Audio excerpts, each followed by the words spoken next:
What's up, guys? What's going on? I'm Paul. This is Paul in Theology's Daily Devotionals, and we are going through the book of Exodus. This is in Trust in Jesus Ministries, where we're trying to help you trust in Jesus more every day. Every day. Whether it's for the first time where you finally place your life under His control and rule because you recognize how good He is, or every day just trying to live this life. Because, man, I'm going to tell you what, dude, this life is tough. It is not easy. But when we allow Jesus to take the wheel, like I think that's Carrie Underwood, maybe take the wheel, Jesus take the wheel. When we allow Him to do that because we trust Him, things get better. That's because He brings a peace that is uncomprehendable. Incomprehensible. Now, let's go ahead and jump into it, guys. If you haven't yet, go ahead and stop the tape and read Exodus chapter 2, verses 1 through 5. We went through this last episode, but there was a little bit more I wanted to cover, and the video was getting a little long, so I decided to just go ahead and finish, because this here, I think, is super important for us to understand. So, if you haven't read it yet, stop the tape, check it out, and see what it has to say. Come back, and we're going to answer some questions. If you've already read it, and you're coming back to visit us again on this part 2, then let's jump into it, man. And so, since we know what happened, which is that God is preparing Himself a person to lead His people, Moses, we get introduced to the main character, well, I guess the second main character, because the main character is Yahweh. But we see Moses coming to the scene, born, and then, but who is all of the conversation about besides Moses? Who is all of the conversation about? His mom and his sister. And who was all the conversation about before even this incident happened? Is 2 midwives. And so, man, this is very different from what you would think in traditional history in this time. Is males are being elevated or being displayed, but here it is females. See, in this instance, the only male besides Moses is the Pharaoh, and then these Egyptians, and then these Hebrews that are arguing, fighting, and so what we see here is a stark contrast that the proud and the haughtiness of Pharaoh is being squandered and squashed because he keeps getting thwarted in every plan that he wants to do. But these women, and who did he get thwarted by? God, but through the agency of women. Through the agency of women, we have these midwives who are disobeying Pharaoh because they honor God, they fear God more than Pharaoh.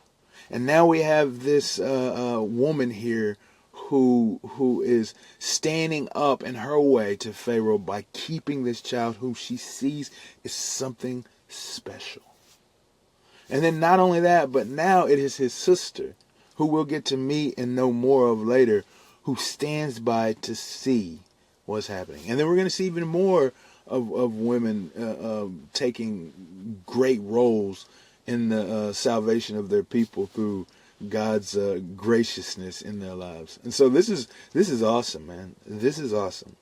And I wanted to mention it. That's why I wanted to do this video, because I wanted them to be recognized. Just as we talked about with the women in the midwives, how their names were shown because of the elevation that Moses wanted to put them in because of how they honored God in a situation that's tough. Here again, we see a woman honoring God, and then another, her daughter, watching to see how God is going to work.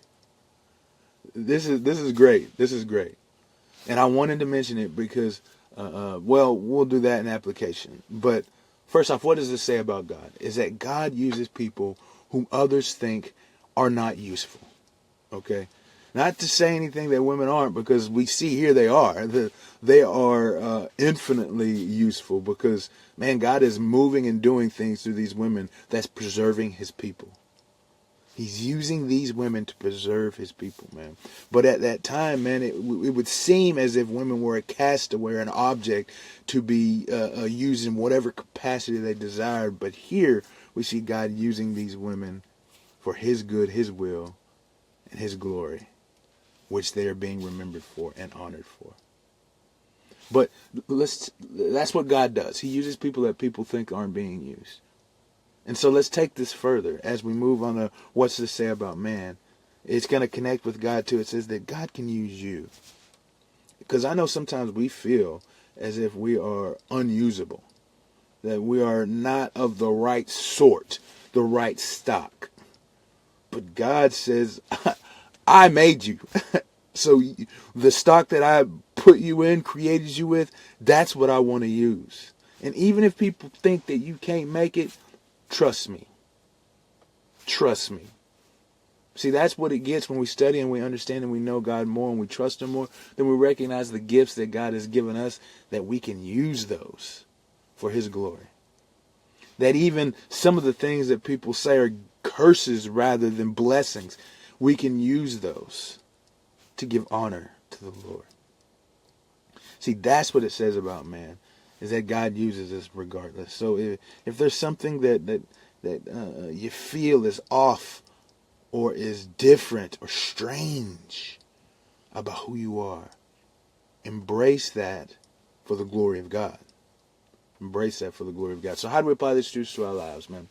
Whatever that thing it is, I just said, whatever that thing is, allow God to use it for His glory in your life.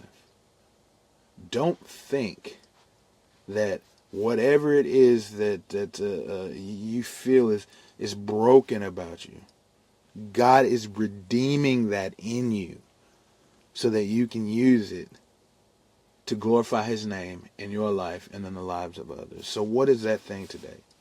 Think about that. What is that thing today?